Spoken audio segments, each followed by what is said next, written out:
Buenas, profesor y compañeros. El día de hoy les voy a hablar sobre la medicina forense, las generalidades. Y para empezar, lo primero que tenemos que ver es qué es medicina forense. Podemos ver que la medicina forense es una rama de la medicina que determina la causa de la muerte de un cadáver. ¿Cómo se le llama al médico especialista que realiza esta actividad? Se le llama forense, pero también podemos ver que existen diferentes términos como lo que es medicina legal, jurisprudencia médica o medicina judicial. También podemos ver que ellos son los que van describiendo las lesiones que sufre un herido, la causa de la muerte de un cadáver y por qué le sucedió esto a la persona. Más que realizar autopsias, ellos se unen con abogados, con la justicia, con policías, con jueces para poder llegar a la realidad de un caso, para poder saber por qué la persona lo hizo, cómo lo hizo. O sea que los médicos forenses, o con el término que mejor uno lo quiera llamar, que sean uno de estos tres, como lo es medicina legal, jurisprudencia médica o medicina judicial, es aportar claves para la resolución de un caso.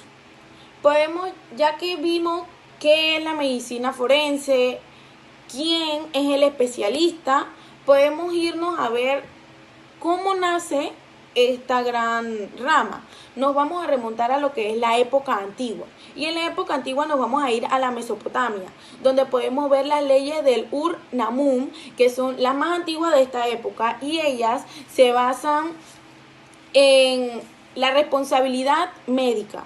En sus escritos decía que si un médico le causaba la muerte a un paciente, ahorita mismo se lo estoy diciendo en palabras más sofisticadas, le causaba la muerte a un paciente con un cuchillo, le cortaba o lo mataba, tenían que cortarle las manos. Estamos hablando de una época que no había para nada de derechos humanos y esto era lo que siempre se realizaba.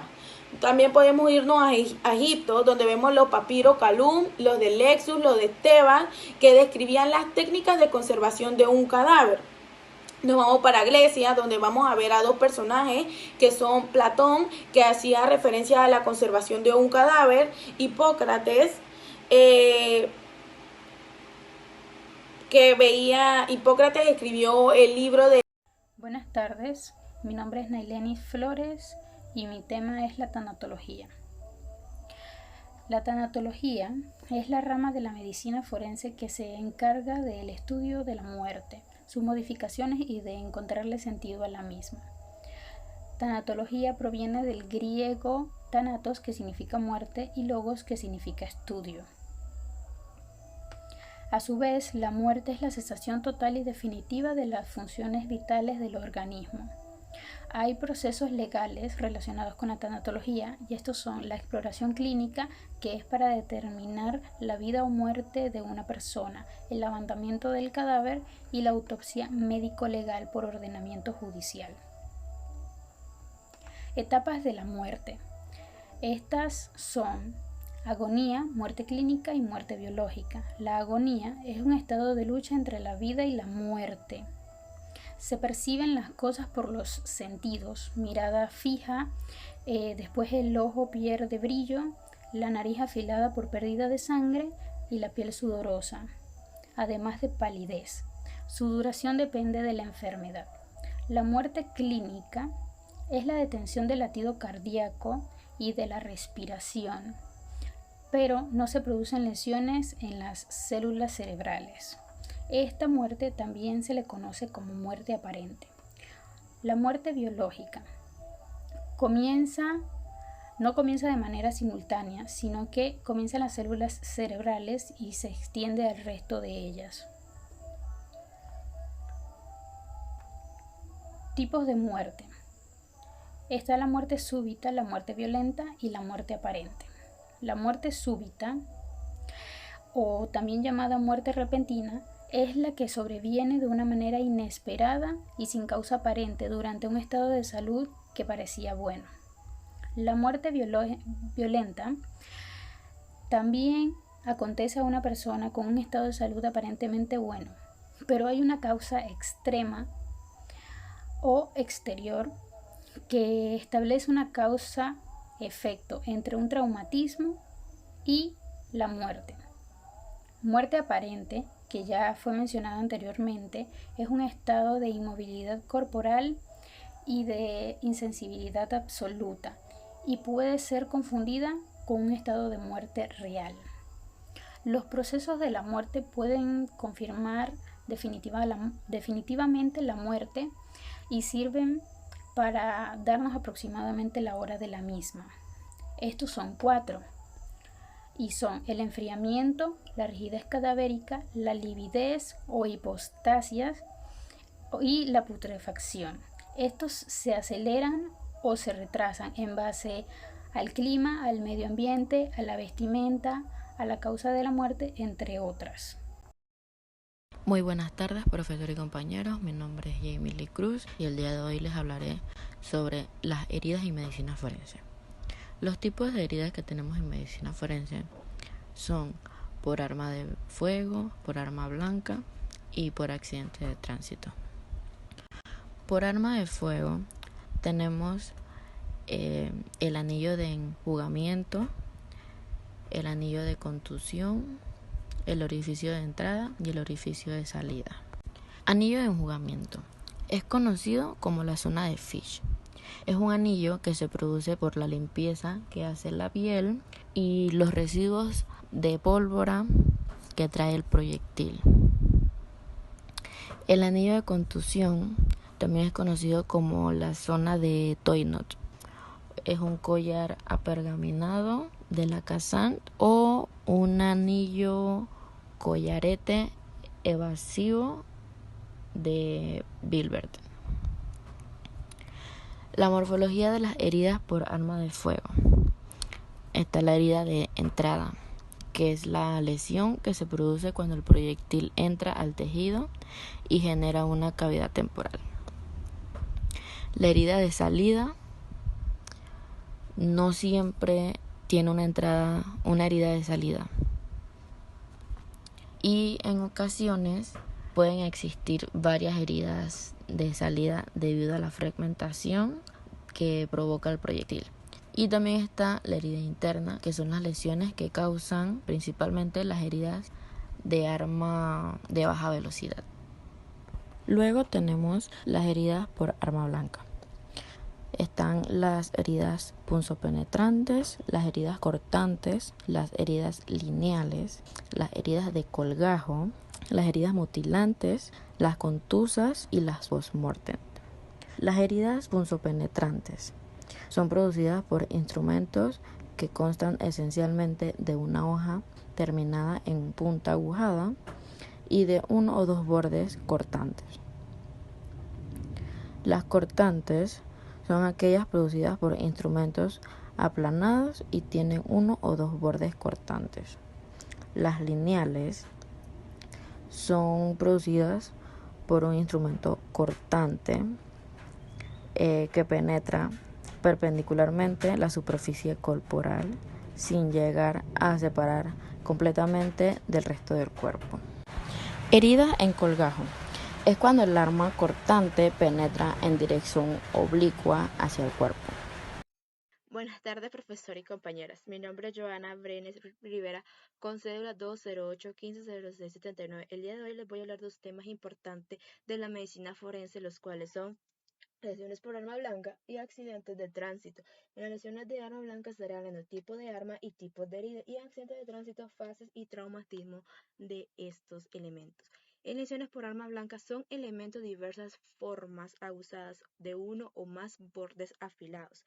Hay varios tipos de lesiones por estos instrumentos. Están las lesiones por instrumento punzante, donde no llega a una profundidad, pero sí deja una herida, los cuales podemos hacerla con un clavo o un punzón. Están las heridas por instrumentos cortantes, donde llegan a dejar una profundidad en dañar algún tipo de tejido en la piel, en lo que encontramos el cuchillo o tijeras.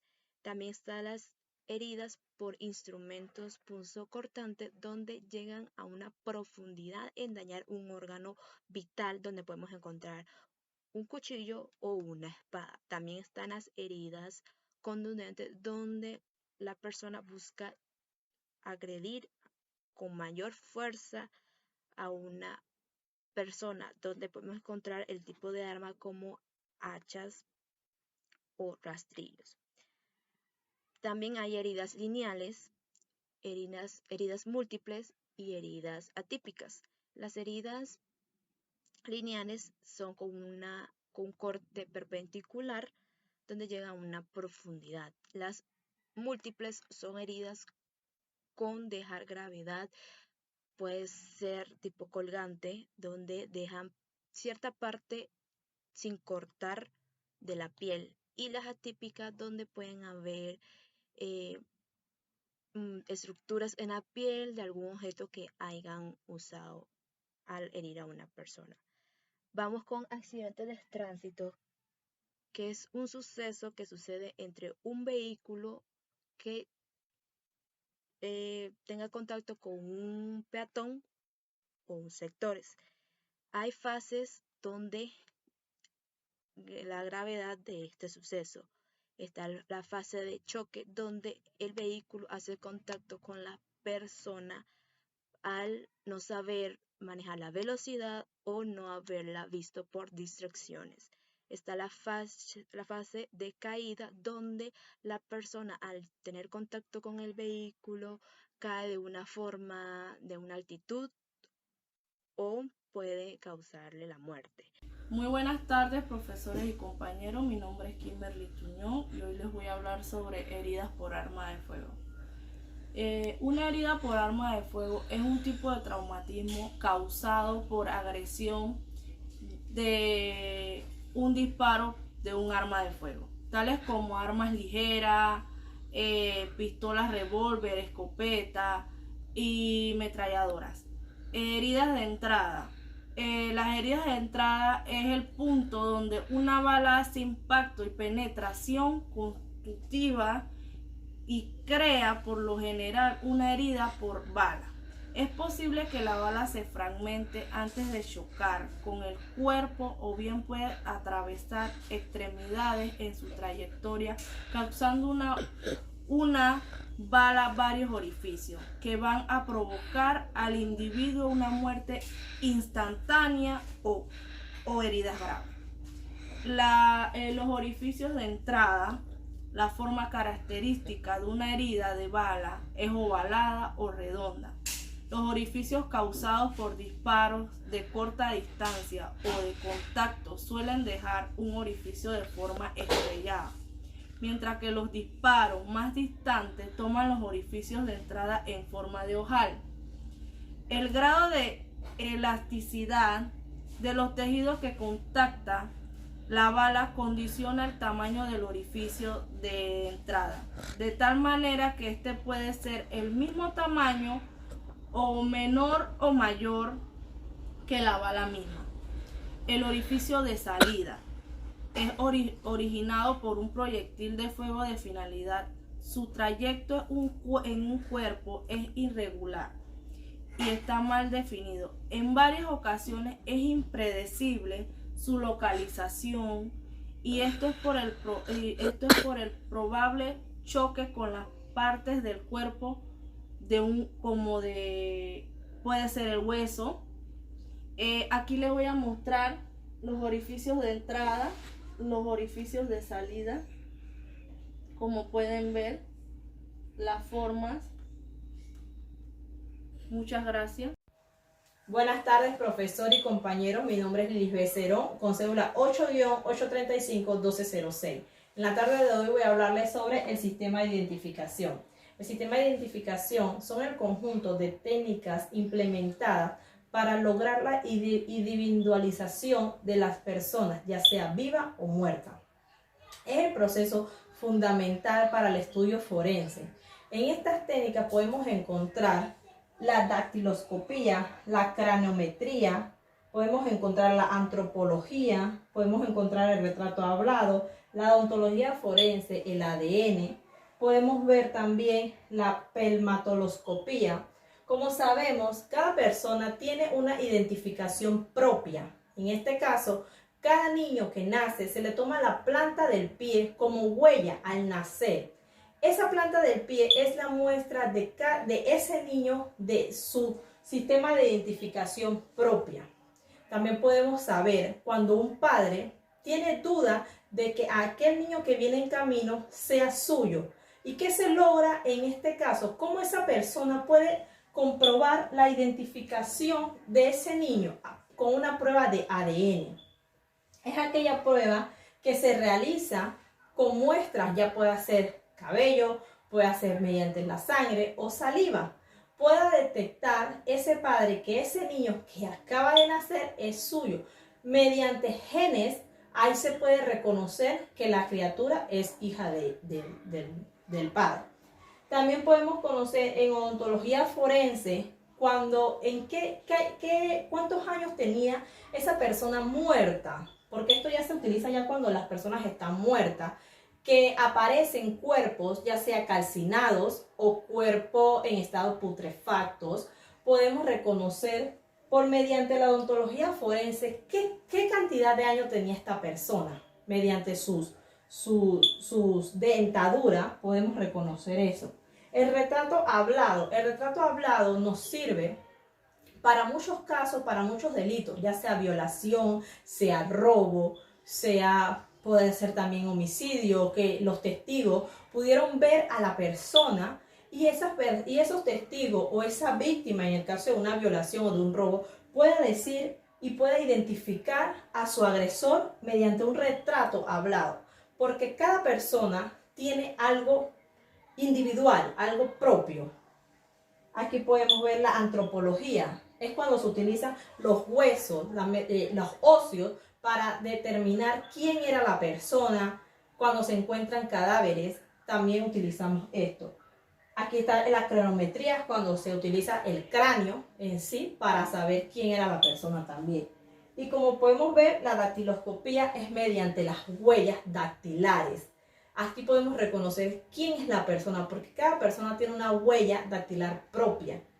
Esto vendría siendo el sistema de identificación en las personas vivas y las personas muertas. Muchas gracias.